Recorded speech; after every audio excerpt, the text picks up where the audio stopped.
SpectreVision Radio. Welcome to the Caribbean Mystics podcast, where the veil between the worlds is thin. I'm your host, Gabrielle. I explore the true supernatural stories born from our island's unique blend of mysticism, superstition, and lore.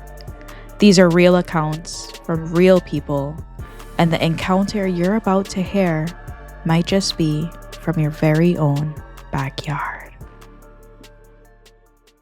Hello, and welcome to Season 5, Episode 3 of the Caribbean Mystics podcast. I am your hostess, Gabrielle, and today we are going to be doing a Caribbean Mystics deep dive into a legend that I have only recently had the time to delve into, and it is called the Devil's Sentry Box.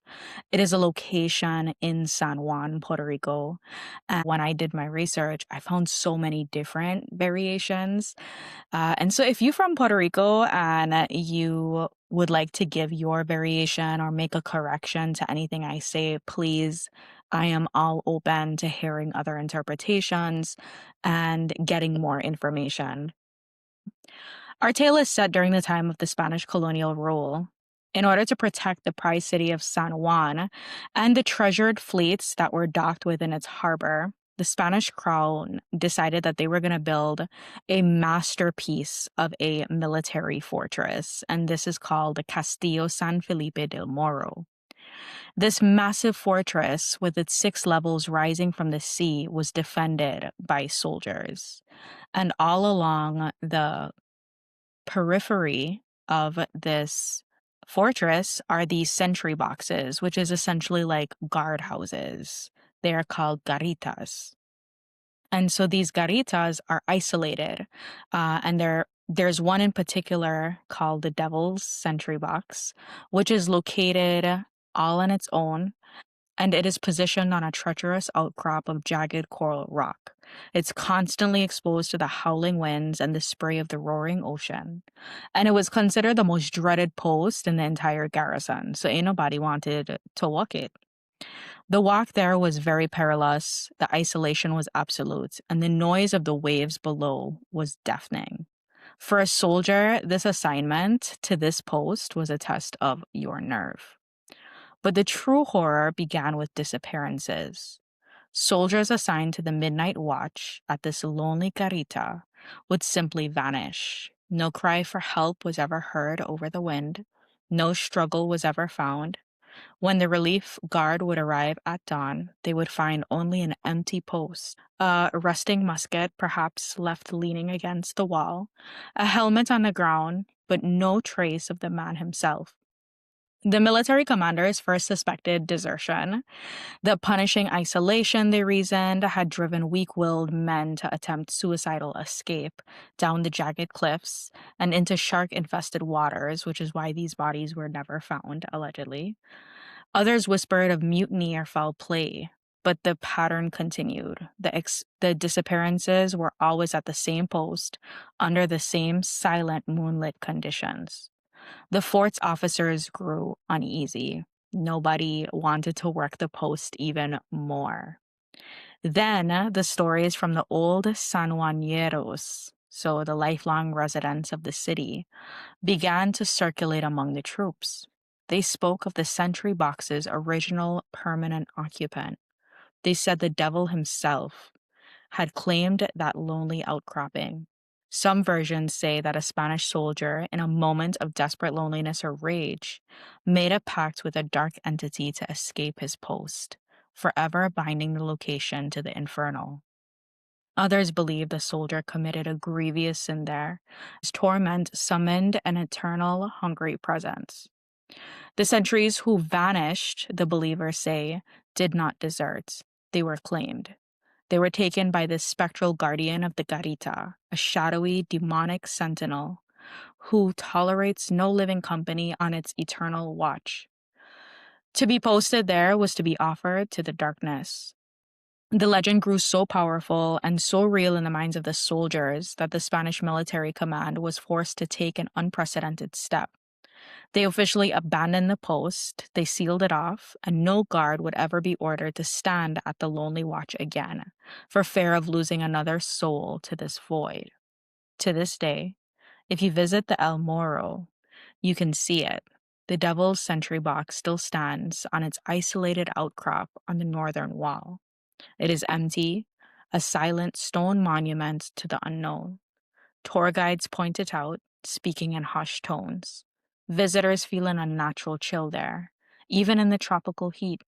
Some report a feeling of being watched from within the empty shelter. Others claim that on certain foggy nights, you can still see the silhouette of a forlorn soldier standing within it, a shape that disappears when you blink. It serves as a permanent reminder that some places hold memories too dark for time to erase, and that some stories of terror are so potent they can change the course of history, forcing even an empire to concede to the unknown. So I've seen recollections that there were multiple disappearances from this location, which we know is strange, right? Because why is this happening at this one Sentry box when there are many on a property?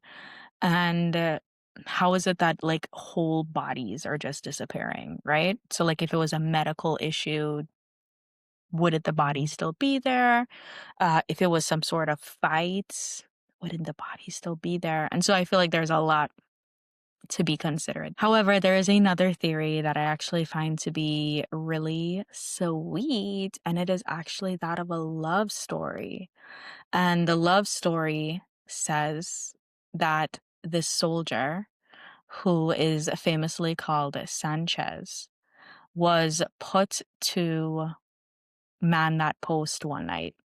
And while he was manning the post, so one of the things that the soldiers would do is that throughout the night, they would just call out to each other to make sure that the other soldiers in the other sentry boxes were okay. And so throughout that night, everyone is calling out to Sanchez and nobody's hearing back from him. But everybody's too afraid to go and check on him in the night. Because again, this sentry box has developed a reputation.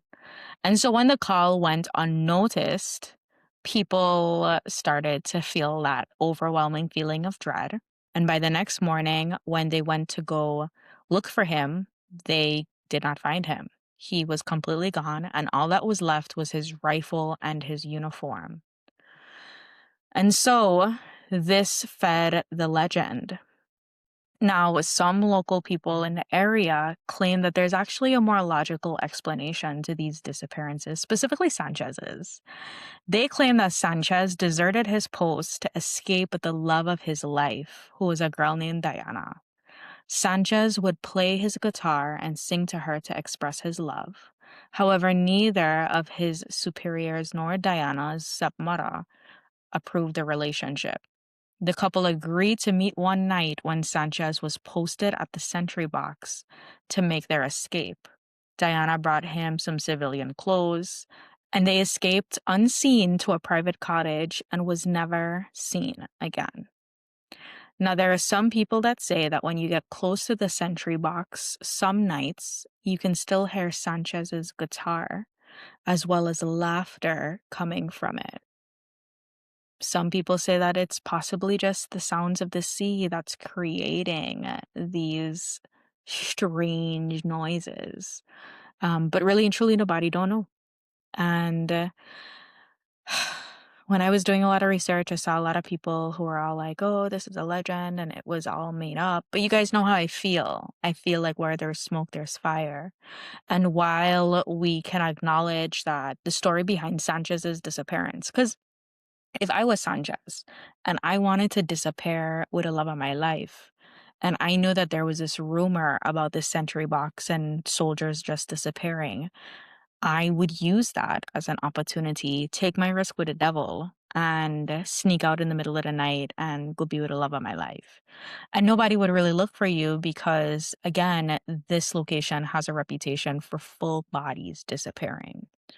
And so I think that where there is a little bit of rumor, there's also a little bit of truth. And you guys know I'll always lean on the side of of not of the supernatural, not superstitious. I will always lean on the well, I guess superstitious too. I will always lean on the side of the supernatural, but I did want to give you guys, in the spirit of Paulina, I wanted to give you guys a more logical story that's connected to this legend. And I actually thought that the logical story was really sweet as well. When you think about these like love story situations, I am always very enraptured by them because I just feel like there's something so incredible about the sacrifice of life in order to preserve love. And it actually reminded me of this really sad story where happened in Jamaica, and it happened at a location called Lover's Leap. And the a very abbreviated version of the story is that an enslaved woman fell in love with an enslaved man, and they wanted to be together, but they were forbidden to get married because the enslaved woman's slave master wanted her for himself, and he did not want to see her wedded to anybody. And so, in an act of resistance and in an effort to be together eternally, they, the enslaved woman and the enslaved man, met at Leap, which is a tall, cascading hillside where if you fall to your death. And they decided that would rather death than separation. Um, and I find that story to be really tragically beautiful. And also, it's an act of resistance against cruel colonial powers. And so I also find that side of it to be particularly powerful. But that story actually made me think of this story. And I felt like there were some similarities there. And actually, if I'm completely honest, these are not the only like love stories that are kind of shrouded in mystery and disappearance and this, that, and the other. But in Jamaica, the location of Lover's Leap, oftentimes people have strong energetic resonances in that location as well. And so it's not just a story, but it is a story that tends to elicit an energetic experience when you're in that location. And I don't think that that could be ignored. And I know that science would say, well, that's just our humanness creating meaning behind a story that has become very like fantastical. And I honor that, but I also think that there's some truth here. And you guys know how I feel about the constant need to explain away things that we don't quite understand. And so back to the devil's Sentry box, I find it really interesting. And there's a way in which energy can be stored in a particular location.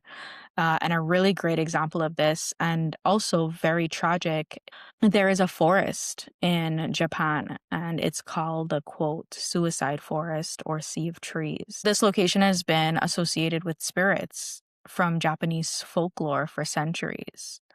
It's also associated with the ubasute. I don't know if I'm saying that correctly, but it's a mythical practice of abandoning the elderly. In modern era, it's been unfortunately the site where people go to take their lives. And paranormal believers and locals say the sorrow and negative energy have created a sentient forest where compasses tend to fail, people become easily disoriented, and the spirits of the dead actively try to keep the living from leaving. And I find that theory to be really fascinating because it is also connected to the Caribbean legend of the Duene, where it's these little spirits that tend to hide in forests, and they serve as a entity that wants to keep specifically children in the forest forever. And so they will do things to disorient them and confuse them, call their names, in order to keep them trapped. And so I found that to be an interesting parallel to this story with the devil's Sentry box, because it's talking about how this space, this forest in Japan, was not one that was believed to have a deep spiritual resonance until after tragic events started happening there. And then it developed its own energetic frequency. And that's what this story of the devil's Sentry box is also alluding to, especially for the people that believe that the devil lives in that box or that something terrible happened at this box and that's what's created this particular frequency. And so I just find the parallels to be fascinating between all of these different lores. And you know what I just always say, all of us are interconnected. And so the fact that we have such similar storytelling and storylines, I also think is something that means that there's a little bit of truth to it, right? Right, right. Anyway, guys, I am super interested in what you guys think. Have you guys ever been to the Devil's Sentry box? I have not. On my next trip to Puerto Rico, I'm definitely going to check it out and I'll definitely post pictures online. But I'm definitely interested to know what you guys think. And does anyone in Puerto Rico have any stories similar to this, or maybe not, but that are like supernatural and paranormal in nature? Because I would love to hear them. If you've been listening to this podcast for a while, you know that we've covered extensively the fact that Puerto Rico is just such a paranormally rich location in a broad spectrum. I'm talking UFOs, cryptids, strange phenomena, ghosts. We even had a story of a young lady that we have yet to capture because we have to record it. We lost a recording, but it is from a young lady who has a Virgin Mary sighting story, and it's really crazy. So I'm hoping I'll be able to bring that through this season. But yeah, let me know what you guys think. And let me know if there are any topics that you want me to cover on our next Caribbean Mystic Deep Dive, where and I'm saying we, LOL, where I navigate various Caribbean legends that we've just never been able to like highlight because we've never gotten a story associated.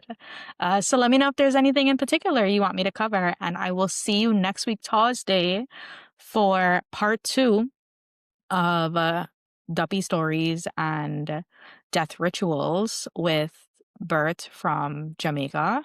And the name of that episode is going to be Mother the Medicine Woman. It's really interesting. So definitely check that out.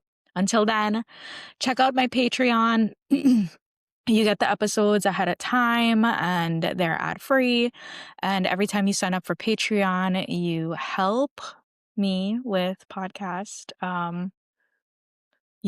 subscription fees and equipment fees and all the things that I have to pay to keep this moving forward. So consider coming on to Patreon. There are pretty cheap options, like $3 a month, I think is one, or $2 a month. But yeah, come by. Anyway, guys, until next time, see you later.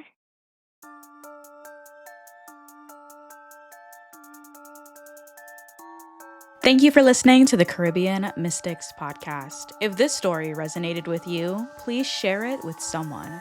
And to make sure that you never miss a tale, follow or subscribe wherever you listen. We are always seeking true stories. If you or someone you know has had a supernatural encounter rooted in the Caribbean, I want to hear it. Send your story to CaribbeanMysticsPodcast@gmail.com.